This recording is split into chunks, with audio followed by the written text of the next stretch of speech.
There are parts of the United States that are far off the well-worn path. As much as I personally love nature, I'm someone who lives in the northeast part of the country, so I always joke that I could never live anywhere that was more than 10 minutes from a Wegmans store. But in some of these regions, that imagery is an understatement. Errands have to be carefully coordinated and time and money budgeted so that they can all be completed in the same day. There's no quick running back to the store because you forgot to pick up milk. It's just too far away.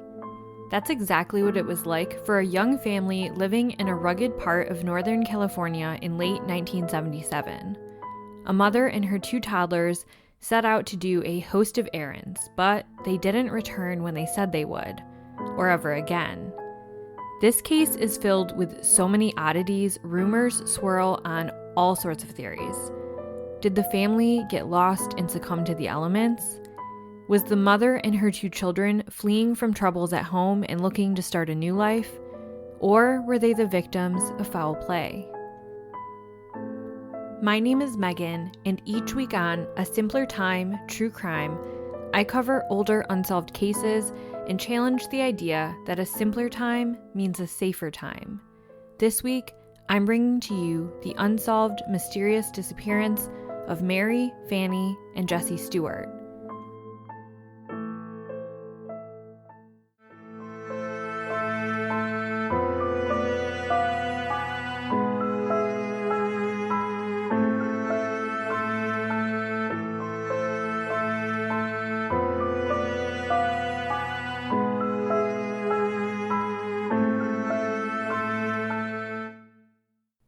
Honeydew, California is an unincorporated community located in Humboldt County in Northern California. It's not one of those places you'd accidentally stumble into driving through. At an elevation of 322 feet, it's located on the lost coast of the Pacific Ocean and amongst the King Range Mountains. The steep terrain in this area makes it too costly for state highway or county road builders to establish routes through the area, so it's considered the most underdeveloped part of the California coast. There's a general store, a post office, an elementary school, and a sprinkling of houses. In and out of the town, there are 3 roads. The first is Wilder Ridge Road. The second runs from U.S. Route 101 through the Redwood Forest, and the third one, known locally as the Wildcat, runs from the town of Ferndale to the north. All 3 of these roads can be treacherous, twisting and turning through the mountains, and visibility can get poor with fog or inclement weather. Speaking of weather, it can change rapidly in this area. If you get into trouble, there is a tiny little Honeydew volunteer fire company.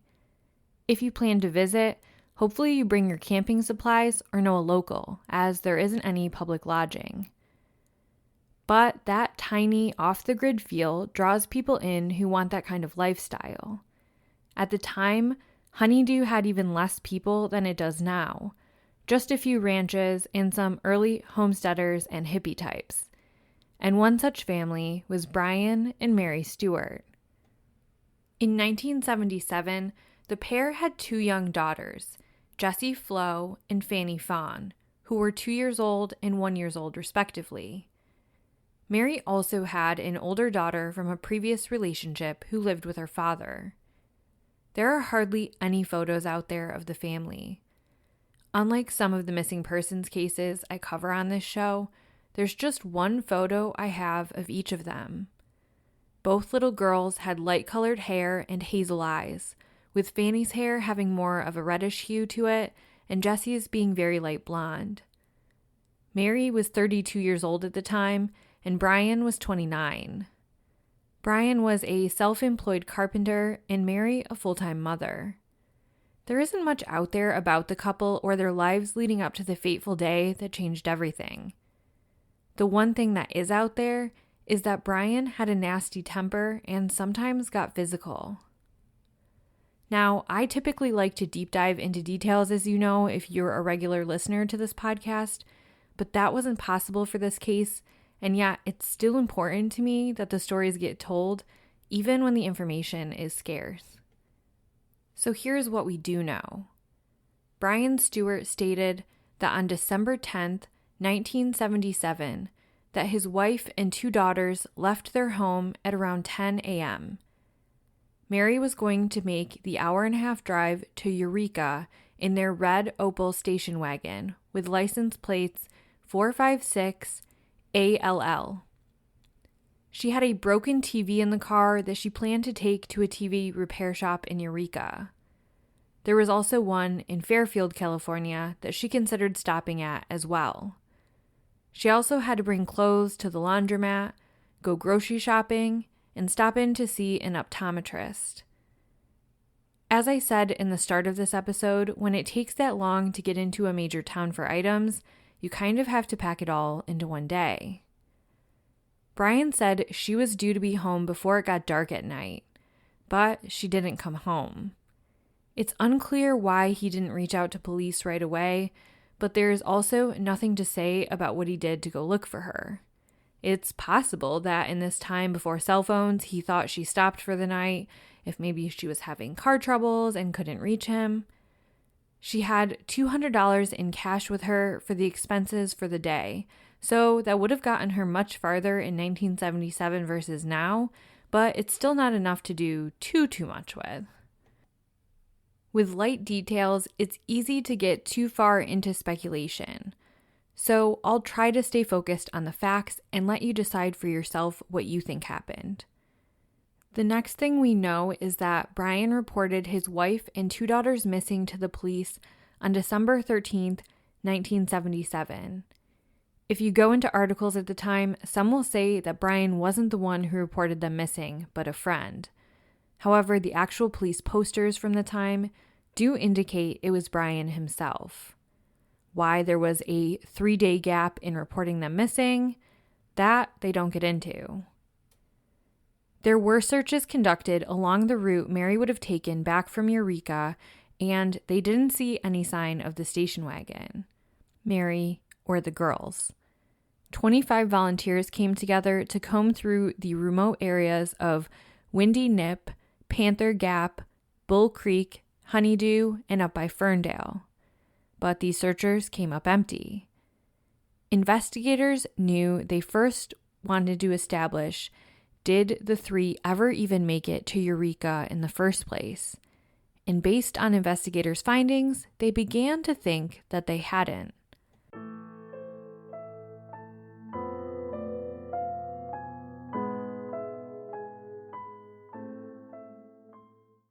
Investigators looking into the disappearance of Mary, Fannie, and Jessie retraced the locations they would have gone. They stopped into grocery stores, which they're not completely definitive because a busy grocery store, you might not remember every customer, but nobody had seen them getting groceries. Then they stopped at the TV repair shop, which I feel like you would remember a mom and her 2 little girls coming in, but nobody claimed to have seen them at the repair shops either. And then they stopped at the optometrist. Nobody had seen them there either. So investigators started to look a little closer to home. It had been rumored, as I mentioned before, that Brian had a very bad temper and would get physical. So investigators had to look into the idea that if something had occurred to Mary, Fannie, and Jessie in their own home, maybe this disappearance was just a cover story from Brian. They also had to consider that if the home was abusive, maybe Mary had used this as her opportunity to flee her toxic marriage that kept her isolated in the foothills of the mountains without a social circle or means of otherwise escaping. One of the men working on the case at the time even said as much, saying sometimes people leave and they don't want to be found. It just happens that way sometimes.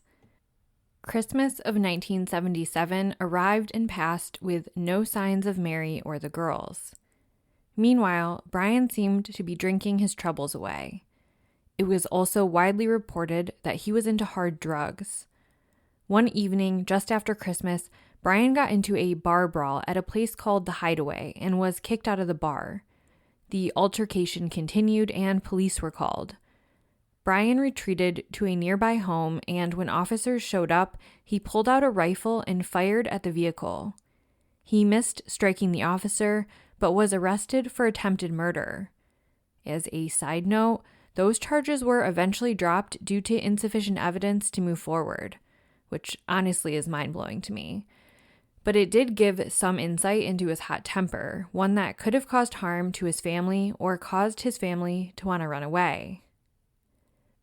More days passed in the early days of 1978 without any clues to their whereabouts. But that all changed on January 17th, 1978, with the discovery of a major clue.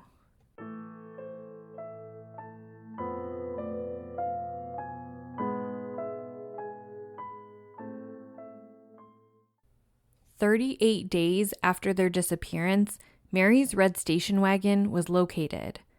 It was parked on a remote logging road about 1.5 miles from the residence. This logging road was hardly ever used. But on that day, a timber surveyor was out there and found it. Police were shocked by what they saw inside. Inside of the vehicle was the laundry that had been washed, the groceries that had been picked up, and the TV which had been repaired. So how come nobody in these towns had reported seeing Mary or the girls? In addition, there was Mary's purse, money, and belongings. Frustratingly, I couldn't find anywhere how much money. So had she spent any of the $200, or was that what was still in her purse? There was no signs of a struggle in or around the vehicle, but when they examined the vehicle, it was found to have a broken fuel line. This caused speculation that possibly Mary had found herself and the girls stranded and that they had tried to walk back home. Of course, we don't know for sure, but it seems unrealistic that she would try to do that. She has 2 toddlers, and it would get dark early in the winter. It would be cold, and there's all sorts of wildlife out in the woods. If she had to make a decision, I personally believe she would have waited until daybreak to try to make it back. And would she have even known her way back? Which brings me to my next thought. According to the source material, the remote logging road she was on would have eventually technically brought her back home. It was an alternate route, but why was she even on it? It just doesn't make any sense. Searchers renewed their efforts now in the area around the car. If Mary and her daughters had gotten out and gotten lost, they would have succumbed to the elements in this time period. This was weeks later. But they still wanted to try to find their remains if this was the case, to be able to give some answers and a proper burial. But they found no trace of them whatsoever, not any footprints or clothing or any personal effects. The sheriff's department brought in tracking dogs from Sonoma County, but that led to nothing too. And at that point, the case just kind of went cold. According to an article in the North Coast Journal, a former neighbor of the Stuart said that Brian was behaving erratically in the days following the disappearances. He was abusing hard drugs and saying that aliens had taken his wife and children. 6 months after their disappearance, he got into another altercation in Eureka. He was charged with assault likely to produce great bodily harm, burglary, carrying a concealed weapon, and possession of a narcotic for sale. He was also arrested for charges in New York State in 1981 relating to weapons and possession charges. Police strongly felt that Stuart knew more about what happened to his wife and daughters than he was letting on, but they didn't have any evidence to prove it. Brian Stuart started to try to turn his life around. He opened a business called Earthworks, though I couldn't find much information about what that was. Stuart eventually was diagnosed with AIDS in 1991. At this point, he went into a treatment program to get clean and turn things around. It was said that once he was clean, his temperament changed and he was like a different man. He ended up being well respected in the community. He spoke openly about contracting AIDS and led safe needle exchange programs and advocacy. He was also president of the HIV Complementary Therapy Center, where he was an outspoken advocate that therapy should be free of cost for all AIDS patients. He went on to win the Jeremy Bell Award for his advocacy for AIDS patients. In 1996, he died of hepatitis at the age of 48. So, if Brian knew what happened to Mary, Fannie, and Jessie, he took it to his grave with him.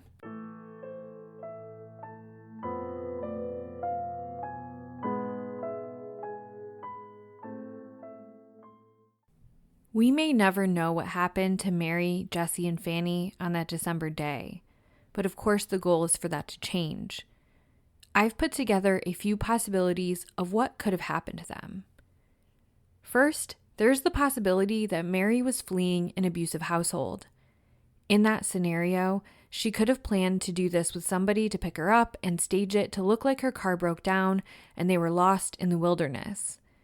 This type of staging would have made it so that her ex would have eventually stopped pursuing them, noting that they were just lost in the wilderness. Versus the idea that if she had taken the kids and ran, first of all, she could have been charged with kidnapping. And then also, we know the most dangerous time for a woman is after leaving her abuser. Completing all the errands of the day would have given credibility and believability to that when the abandoned car was found. If you look at online theories on this case, many people believe this is what happened. What is worth pointing out is that this type of escape requires a lot of careful planning and access to resources, stashing away money when you're not working outside of the home, coordinating with someone who has kept this secret all these years, and then creating whole new identities. Nobody has used any of the social security numbers since then. If she did this plan, she has in no way tried to contact her daughter from a previous marriage, which isn't completely unheard of for someone running for their safety, but it's been decades since her abusive ex died, so why stay hiding? The second possibility is that she did successfully do all those errands and, for whatever reason, did take the logging road home. The car broke down with the fuel line issue, and she decided to try to walk home with the girls and got turned around in the wilderness, where they all succumbed to exposure. It wouldn't have taken long for them to die from being exposed to the elements because this was December. And also keep in mind there's a lot of wildlife in this area.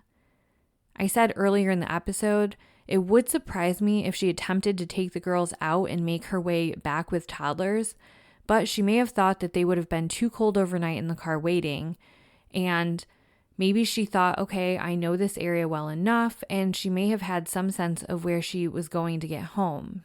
They were only 1.5 miles from home, not miles and miles away. So at this point, though, she could have gotten lost and turned around in the woods because these type of woods, they look the same, and it's not difficult to do. Having said that, why would she take this logging road in the first place? Why not stick to the main route? The third possibility is that Brian harmed Mary and the girls before they ever left that day and fabricated the whole story. He completed the errands himself, which is why nobody remembers seeing Mary or the girls on their errands that day. And then he set up the scene with the car on the logging road, meanwhile disposing of their bodies somewhere else.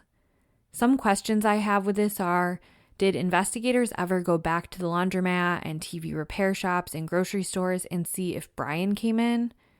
If they did, that information hasn't ever been released. I also wish we had more information about the car's gas line issue. How did that occur? Was it tampered with? I wonder whatever came of that vehicle in the years after the disappearance.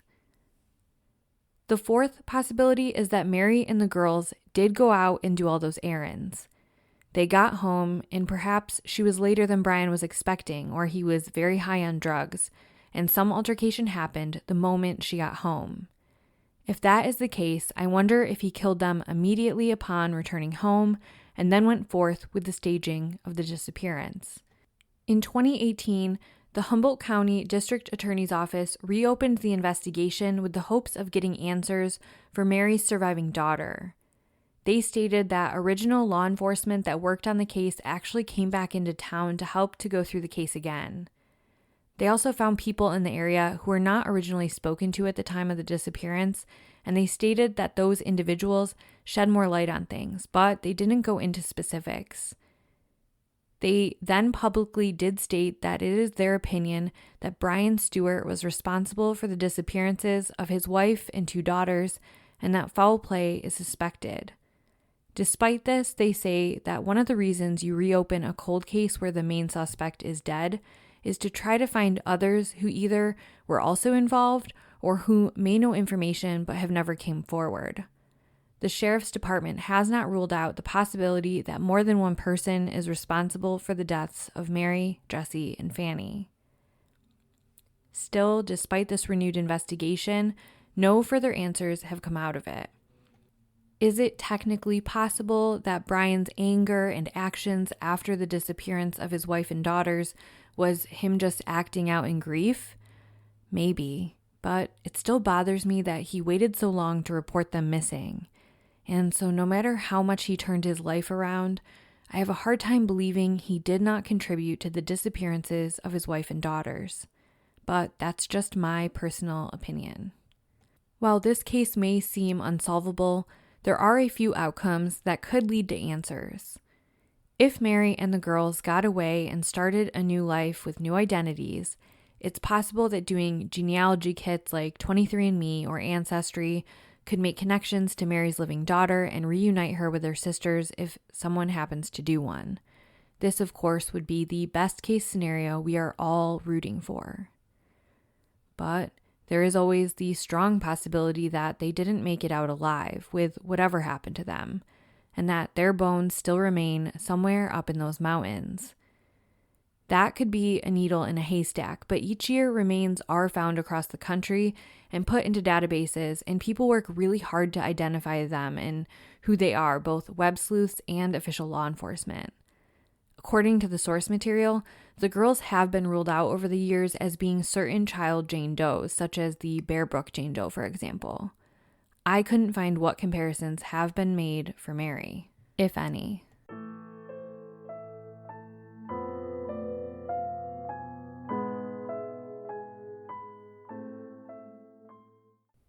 For the last part of this episode, I want to talk about something connected to our current society and the lifestyle Mary was possibly living. A current day trend on social media that is embedded in our cultural zeitgeist is the channels of what's referred to as tradwives.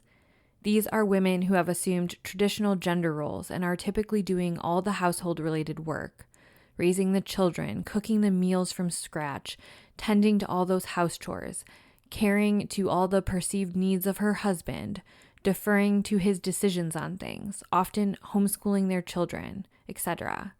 It's very glamorized and captured in reels and TikToks in these bite-sized content creation moments that make it look peaceful when you prop it up against a lot of hustle and bustle and stressors and juggling work-home balance in our current society. These influencers will also overlap with the aesthetic of living off grid, living off the land, the homesteading lifestyle, and how beautiful all of that is. We don't know enough about Mary to know how many of these boxes she ticked. We know that in the late 70s, she wasn't doing it as a social media influencer. And right off the top, I want to be sure I'm clear of my intent that talking about this subject, I'm not trying to disagree with a person's lifestyle. I can understand the appeal to it. And I'm not blaming anybody who enters into this lifestyle and has negative consequences later. My intent is not to victim blame Mary or anybody else who gets pulled into abuse in this environment. We know Mary was living off-grid and raising her children away from resources outside of her husband. And so it's worth noting that many modern-day experts in the fields of psychology, sociology, and adjacent spaces are speaking out against some of the pitfalls of the glamorization of this. Because I want this podcast to not only help generate conversations to solve cold cases, I also want to lend forth information that can help prevent them. And given that this podcast looks to dispel our societal belief that things used to be so much simpler and safer in the good old days, I feel it's important to discuss this topic here. This is very far from an exhaustive list or commentary on this topic, but just to scratch the surface, here are some of the potential risks of this type of lifestyle. Generally, it's presented to the woman as a way to honor her femininity and can often have religious aspects, such as being a homemaker being the role put forth for women from God. The men in these relationships will present it to women as a way to not have to worry about finances, that they will be provided for, and that they will be fulfilling their ultimate purpose. And so it's romanticized by men who are already likely engaging in other love bombing type behavior that can be really hard to see through when you love the person and everything they're saying is appealing to you and your desires. And depending on your religious upbringing, that can have a powerful impact as well. There are the more benign but still very significant psychological impacts, such as lack of fulfillment and emotional dependency on your spouse. There is significant financial risk. As noted in an article in Psychology Today, the dependent partner may lack power in spending and saving decisions, or lack access to information about household income and expenses, profoundly compromising her ability to partake in important financial decisions. If there is divorce down the road, there's a high likelihood that you could be left high and dry with no money. If you don't believe me, just spend a few minutes on the internet and you'll hear other people's horror stories of this. I've linked one particular article in the show notes. And then there's the risk of physical violence. Domestic abuse can occur in any type of household, but it's elevated in one where your potential social circle is very limited, or you're cut off from speaking to people outside of your household or your church, where a lot of that abuse is perpetuated. So your access to resources to leave can be much more limited. This is very dangerous, and it's a very possible scenario of what could have happened to Mary and her girls. If you are listening to this and you are experiencing domestic violence, there is help. The National Domestic Violence Hotline is available 24/7 in English, Spanish, and 200 plus through interpretation service. Just call 800-799-7233 or text the word BEGIN to 88788.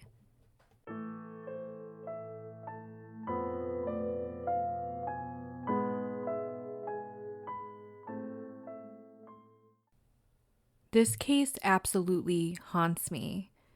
There is something about the face of Mary Stuart in the picture I have that chills me to the bone. Online, some people say not to read too much into it, that someone snapped a picture when she wasn't expecting and that was that. But that isn't what I see. I see fear and pain in her eyes. Mary and Fannie and Jessie all deserve to live a safe and comfortable, long life. They deserved better. If you have any information on their missing persons case, please contact the Humboldt County District Attorney's Office at 707-445-7251. You can also email at districtattorney@co.humboldt.ca.us.